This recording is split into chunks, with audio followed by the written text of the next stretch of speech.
Hi, my name is Mark Bernard. I'm a monetary economist. In this video, I want to back up my claim that the Russian economy is collapsing. Okay? It's imploding upon itself.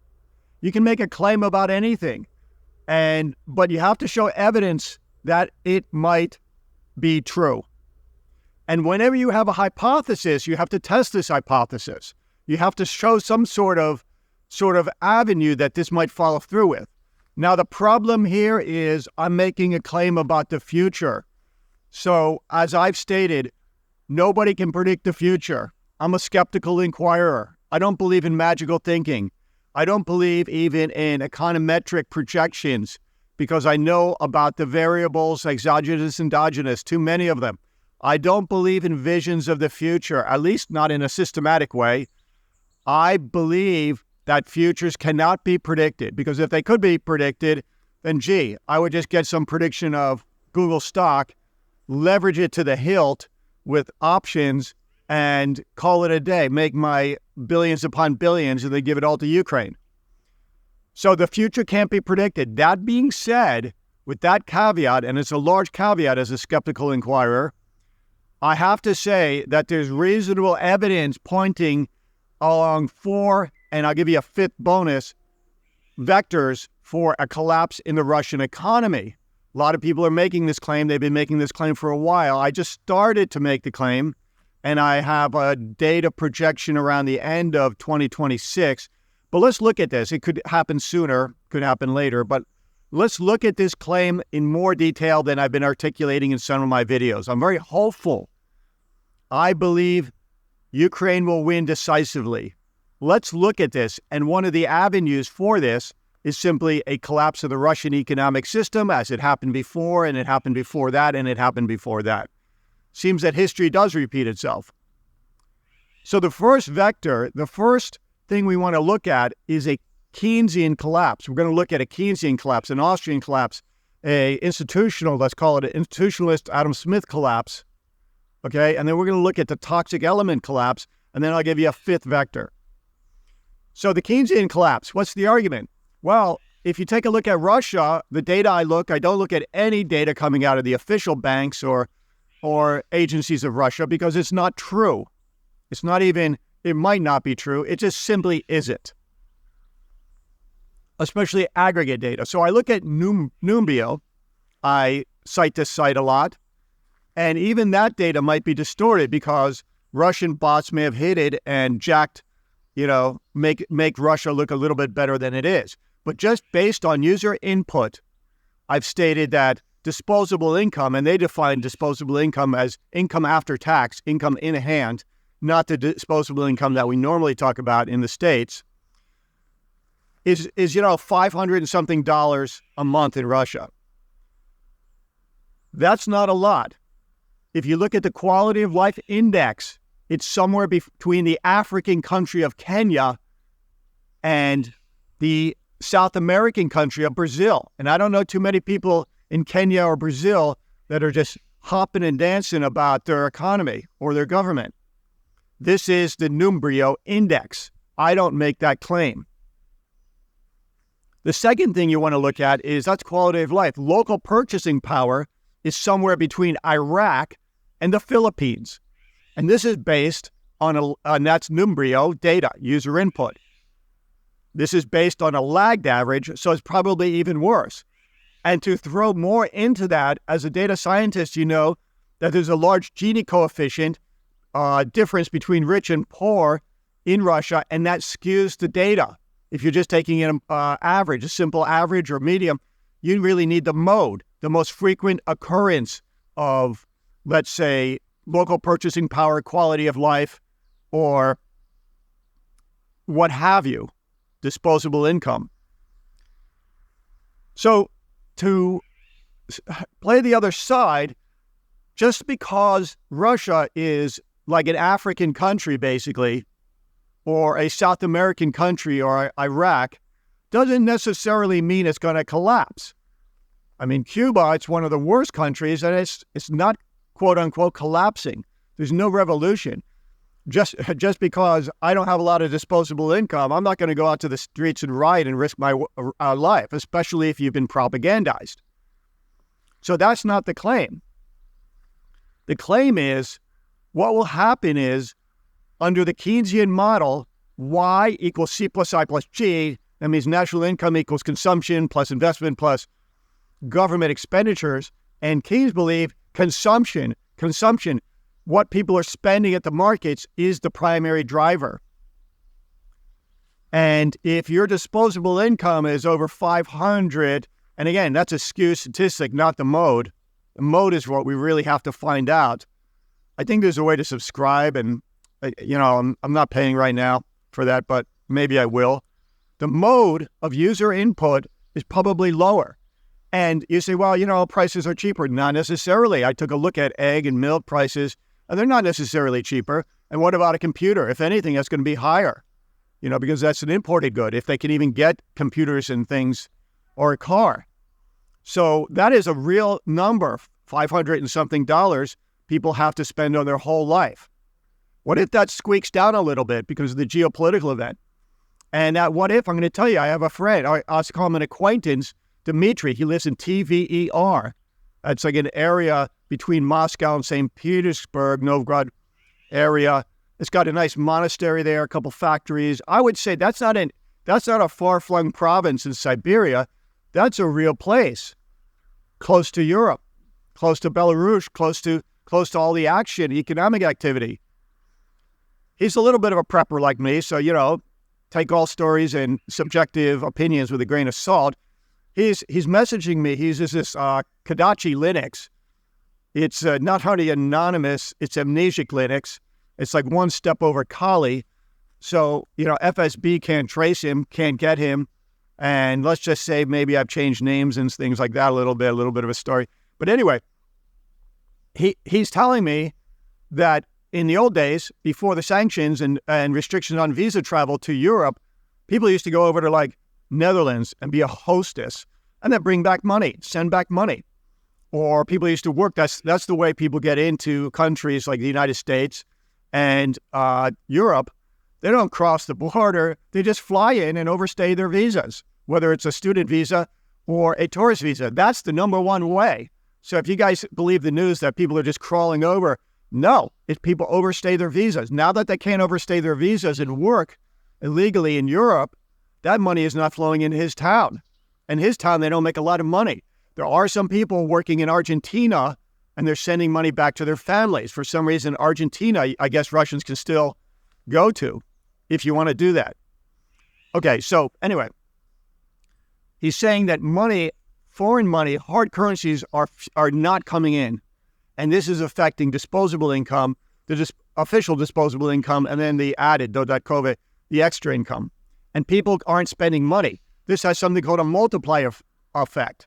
A multiplier effect is simply, it's a negative multiplier effect. When I'm not spending money and I tip the waitress can't buy red lipstick and cosmetics, and then she can't get a guy to get married and more spending. Well, that's not happening because that's a Keynesian multiplier effect, which takes $1 spent, 1 ruble, which is nothing, or whatever, and then multiplies it through the economy as it exchanges hands. I don't believe in the Keynesian argument, but it's not happening in Russia. And when that doesn't happen, consumption continues. The largest component of Y equals C plus I plus G continues to go down and down and down. And it's kind of like they no longer can hold themselves up by their own bootstraps. That is Keynesian economics. If anything, if we look at the broken window fallacy, that's from the 1800s. You can look it up. I have a video on it. But the broken window fallacy of if the government Moscow pays people to just break windows to stimulate the economy because everybody has to pay the glass man to fix the windows. That's a real positive multiplier effect because the money goes to the glass man goes to the restaurant, he or she tips the waitress gets money to spend on cosmetics and things, and happily ever after, maybe she meets somebody, blah, blah, blah. So you don't have a multiplier effect going in a Keynesian way in Russia. You have a negative multiplier effect. And if anything, Moscow is just a whole country of people breaking windows, of vandalism. But they're doing it in Ukraine. Ukraine will be rebuilt because they're so connected to these Western markets. You have no idea what capitalism and free movement of labor and trade do to markets. Here I am in Eastern Europe. And this country, Poland, it's richer than much of America. And I got to be honest, okay? I'm living here for now. I don't know how long I'll be living here, but I'm living here for now because it's a very good life. I'm a citizen, of course. I speak the language. But it is magic pixie dust, this capitalism. And Ukraine will be rebuilding. Russia will be going down. It's a country of people. They just hired people. And okay, you get it. Multiplier effect. Let's move on to the Austrian School of Economics. I've explained this. And I'll give you a little bit of the jargon first. Natural rate of interest, incongruent with the bank rate. The bank rate now 16% plus, going up in Russia.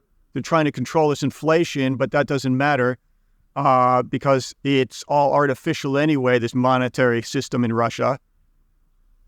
And people even taking mortgages, as reported by, Constantine, people taking mortgages even over 20, 21%. I remember that in America, believe it or not. Nobody was doing any business. Nobody was getting homes in America at 20, 21% interest rates of mortgages. What is that? An interest rate is an intertemporal price for money or credit, let's say, Vixel. And if you follow, without getting into the detail, Hayek, Mises, etc., the Austrians and the Swedish school, a disequilibrium in the money market causes a systemic effect throughout all markets. So if the market for eggs, like it has been out of whack, or milk, or let's say red lipstick, the hostess's red lipstick is in disequilibrium. What happens to the price of lipstick? It probably goes up. And there may be even shortages of red lipstick, like there were shortages of eggs and the price of eggs went up, et cetera, et cetera. But here's the thing. Money is a commodity which is traded across every single market and every single transaction. You don't trade red lipstick for potatoes or eggs for milk. You trade milk, eggs, and red lipstick for money, the commodity of money. This very specially unique commodity. And if the natural rate and the bank rate are in disequilibrium, which they are, the bank rate, let's say, is the rate you see at the bank, and the profit rate being the proxy for the natural rate, you're going to have disequilibrium in the money market. Disequilibrium in the money market causes systemic effects across all markets, which creates a massive recession, depression like the Great Depression. One of the primary causes or explanations for the Great Depression in the past. So we've got a Keynesian explanation and a monetarist explanation for the collapse of Russia. And both are very good pieces of evidence based on numbrio, based on the data. And again, based on some reporting from Russia. I even have a report, Dennis from Ukraine. Here I am walking on my walk. I'm munching on some of this. This is nettle, stinging nettle. But once it goes to seed, it's not that stingy. That Russians are making nettle soup for nutrition. And he's probably a city guy. He probably doesn't understand. I love nettle. I love the taste of medicinal herbs. Nettle is a very normal soup in Eastern Europe you might make. It's a spring soup, especially when the nettle is young. And it's super nutritious. You can look up some of the benefits if you have inflammation, et cetera, et cetera. I'm not going to make any claims. I'm not a doctor. Well, I kind of am, but whatever. Leave it at that. So, when you hear anecdotal evidence like that, yeah, you can take it with a grain of salt. But when you look at statistical data from Numbrio, I would heed that data. Okay. The next vector is the orange man vector. Well, it's not that. It's really an institutional trade vector. And great news. If Trump loses, apparently maybe to Harris, and if Trump wins, Ukraine's going to win. Okay. And I know, Trump is meeting with Zelensky, or talking at least. But the reality is, if Ukraine stands strong and just says, to Trump, okay, let the chips fall where they may, we're not going to trade land for peace, because that's not peace. You're really trading land for more of this geopolitical aggression. If they do that, the Russian economy will collapse. And I'll tell you why. Because he's an ultra-protectionist. Think about Smoot-Hartley, all these tariffs before the Great Depression or concurrent with the Great Depression. Any type of protectionism It creates massive disruption in trade. Adam Smith, it's the magic pixie dust I keep alluding to, of comparative advantage, which is really just a subset of specialization. Like in Florida, I can grow oranges and ship them to Vermont. Vermont can grow, cold, hardy garlic or apples. They ship them to Florida. But if you bring that down, Vermont has to somehow, grow oranges. And it works the same way when trade is cut off. Trump, it looks like he's going to cut off all global trade in a negative way. How are we going to get these semiconductor components and things from Taiwan so quickly? Maybe he's not going to cut off everything, but he's really going to, under his protectionism, reel it in. And that will create a global crisis, depression. The price of oil goes down. Think about the price of oil before the 2008 crisis. It was over 100. Now it's teetering and going down a little bit. Alternative energies are coming into play, which is good because we want to make the world a better place. This price of oil will go below 50. When the economy goes down, nobody's going to be consuming that oil. Factories will be off. People are not going to be taking European vacations. And that will put the straw in the camel's back. Russia will go down, and you will see it. It's hard to believe, but if you're a one commodity economy like Russia, dependent on the price of oil, and that price collapses, then hasta la vista, baby. That economy is going down. Hard to believe that prices mean something, but they do. It's the fundamental thing in economics. Intertemporal connection between suppliers and demanders. What's the next vector? And I've said the fourth vector. For an economy to go down, you have to have something toxic. Like in 2008, mortgage backs were toxic. They were just not priced properly. The price mechanism wasn't working. People were unemployed. They laid off. My brother was saying these were real white-collar people getting laid off with, families and everything. He's a little bit of an elitist, but whatever. He's a good guy. But maybe they shouldn't have been, MBS analysts on Wall Street. Maybe they should have been, farming or something, because they don't have the skill set to properly value those MBSs. It was a toxic valuation. So what is toxic in Russia? We don't know because there's no economic information coming out of Russia. But I tell you what is toxic, this whole geopolitical event in Ukraine for Russia.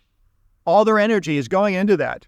They're, again, basically hiring legions of people to break windows and destroy things. When you take things from the productive sector, which creates, builds, rebuilds buildings, and people at home, you go to the countryside here, everybody is building and reconstructing, and everything looks like brand new. They'll take something like this and make it into something amazing, HGTV something. But when you take all that energy and productive energy into a destructive event, that drains the economy, and no economy in the world can sustain that for long. And the Russian economy, as we know, is a big bluff, and it's going down. So that's super toxic stuff they're doing. May not happen until I call 2026, December the 12th, 26, on kind of an anniversary of the last collapse of Russia. But it's going down. So these are the four main economic vectors. And I have a bonus fifth one. What if we wake up one morning and somebody decides to retire him? And, most people, when they retire, they go somewhere cool where Jake Bro lives. And, I think he lives in Nevada and Vegas or something, or somewhere warm, cool in the interesting sense. Or Florida, where I live. I'm not retired. Don't think I'll ever retire. Don't think I've ever worked. Don't think I'll ever retire. But in Florida, where I live, but I think he's going somewhere warmer, infinitely warmer for all of eternity. Let's say he retires to that place. Somebody retires him. What are the implications? There'll be a major power struggle and question mark in Russia like there always is, and there will be an economic downturn, and nothing can be sustained from this.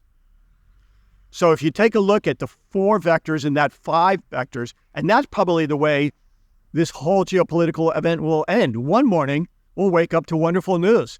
He's been retired to somewhere really hot. Okay, so hang on. It's hard to argue, even though I don't make claims about, I say the future can't be predicted. I'm not a prognosticator, and nobody is. Broken clocks are right twice a day.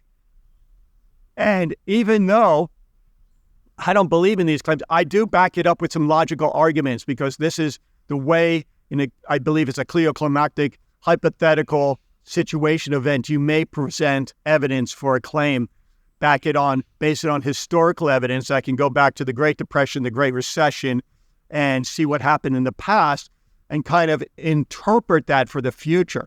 So if this was the discussion session, I would say there's a lot of room for further research, and these claims have to be, with understanding that there's weaknesses to the argument.